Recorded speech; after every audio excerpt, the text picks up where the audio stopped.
오늘 말씀은 열왕기하 4장 1절부터 7절, 제목은 믿어지는 만큼 빌리라 입니다. 앞서 보셨던 세 나라 동맹국과 모압과의 전쟁에서 하나님은 몇 가지의 약속을 하셨습니다. 물이 없어 구하자 골짜기에 개천을 많이 파라고 하셨죠. 개천을 파라고 하신 것은 하나님의 말씀이고, 개천을 파는 것은 우리가 행해야 할 행동입니다. 그 행동엔 믿음이 수반됩니다. 믿는 만큼 파지기 때문입니다. 우리는 많은 경우 큰 믿음을 주옵소서라고 기도합니다.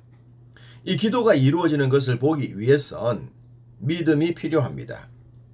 개천을 많이 파는 믿음 말입니다. 개천을 파지도 않으면서 큰 믿음을 주옵소서라고 하는 것은 바른 자세가 아닙니다. 우리가 행할 것은 행하면서 하나님의 기적을 기대해야 하는 것입니다.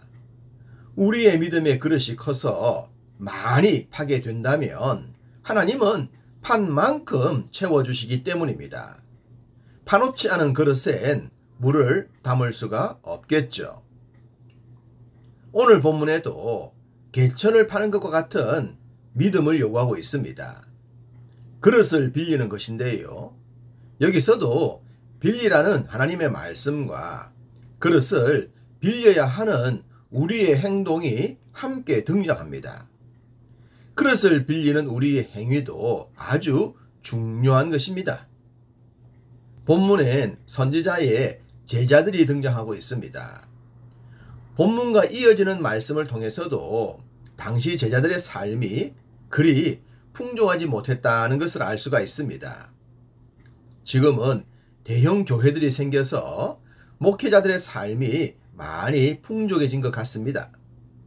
그렇지만 여전히 한국 교회는 미자립에 해당하는 교회들이 많지 않습니까?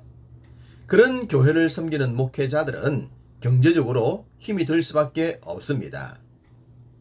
그래서 목회자의 이중직에 대해서도 끊임없이 말들이 나오고 있는 현실이죠. 지금도 이런 문제가 있다면 성경이 기록될 당시엔 더더욱 경제적인 어려움이 있었을 것입니다. 본문에도 그런 내용이 나오죠. 선지자의 제자 중에 한 과부가 아들이 종으로 팔릴 위기에 처했다고 했습니다. 빌렸던 돈을 갚지 못했기 때문이죠. 주의 종들이 빌려서 살아갈 수밖에 없는 상황, 참으로 아이러니하지 않겠습니까? 최소한의 문제도 해결되지 않을 정도로 팍팍했었던 것 같습니다. 그나마 남편이 살아있을 때는 가난해도 빚이 있어도 견딜만 했을 것입니다. 그렇지만 남편이 죽자 그나마도 견디지 못할 상황이 되어버린 것입니다. 빚 때문에 자식을 종으로 팔아야 할 그런 위기에 놓였기 때문입니다. 이 과부는 참으로 답답하고 억울했을 것 같습니다. 아무나 가는 길이 아닌 특별한 사역자의 삶에 이런 고충이 따랐기 때문입니다.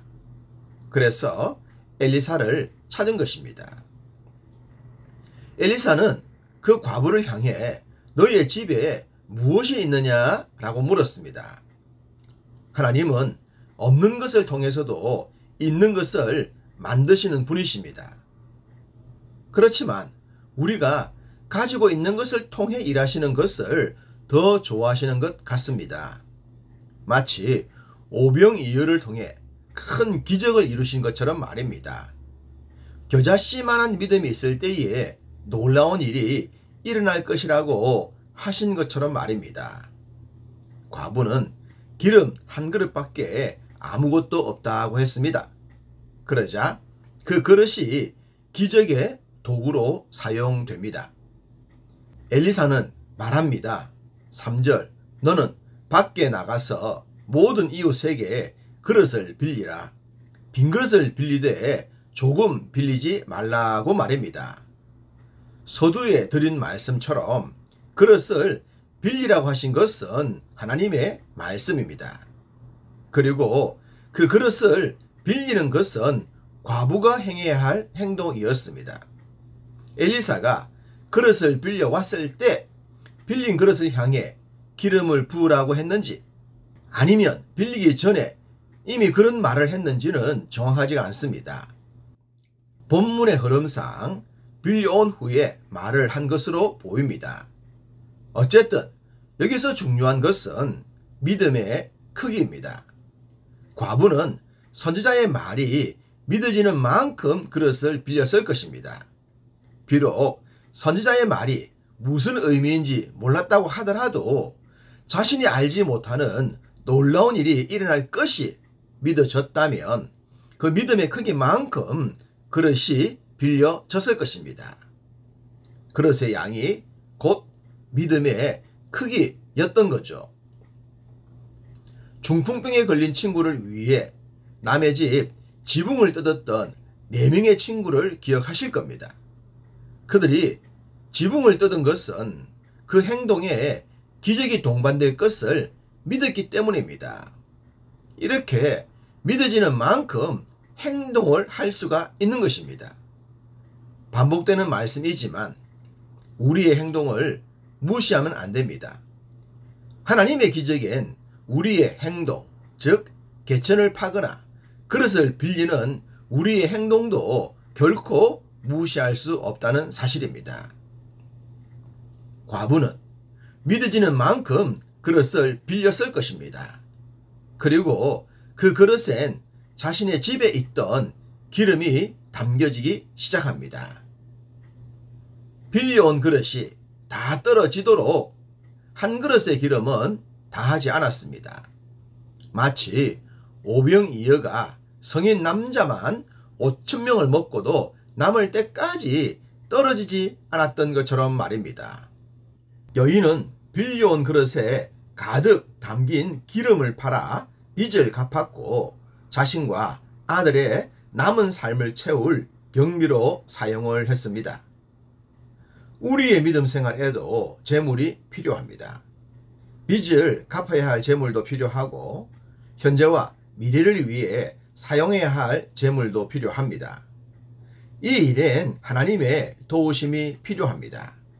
개천에 물을 채우고 빈 그릇에 기름을 채워주시는 하나님의 은혜 말입니다. 그런 은혜를 체험하기 위해선 우리의 믿음의 그릇이 변해야 합니다.